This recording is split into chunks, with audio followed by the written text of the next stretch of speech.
Vous pensez que le marché du travail luxembourgeois est toujours aussi attractif? Les derniers chiffres pourraient bien vous surprendre. Aujourd'hui, on décrypte ensemble une réalité beaucoup plus complexe qu'il n'y paraît, la dynamique des travailleurs frontaliers au Luxembourg. Commençons par la Belgique. À première vue, les chiffres sont positifs.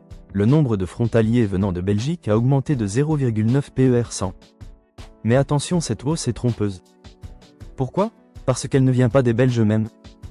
En réalité, ce sont surtout des Luxembourgeois et des Portugais qui ont quitté le Luxembourg pour s'installer en Belgique tout en gardant leur emploi au Grand-Duché. Autrement dit, ils deviennent frontaliers, par contrainte, pas par choix stratégique. Et la raison principale est claire, le coût du logement au Luxembourg, parmi les plus élevés d'Europe. Résultat, les statistiques augmentent mais l'attractivité réelle du pays ne change pas forcément. Passons maintenant à la France. Ici, la situation est complètement différente.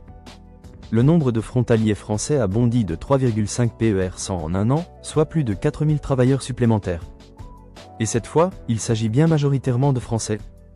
Ce dynamisme montre une chose essentielle, le Luxembourg reste très attractif en termes de salaire et d'opportunités.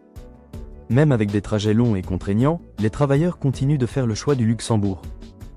Côté secteur, on retrouve surtout le commerce, la finance, les services aux entreprises. Mais un secteur se démarque particulièrement, la santé et le social, en forte croissance. Globalement, les travailleurs frontaliers sont essentiels à l'économie luxembourgeoise. Leur emploi a augmenté de 2 PER100, contre seulement 1,2 PER100 pour l'emploi national. Cela montre une dépendance structurelle du Luxembourg à la main-d'œuvre étrangère. Mais cette dépendance pose plusieurs défis. Les transports saturés, la crise du logement et la pression sur les pays voisins, c'est un équilibre fragile qui devra être géré sur le long terme. Enfin, un point souvent ignoré, le recul du côté allemand. De moins en moins de travailleurs allemands viennent au Luxembourg.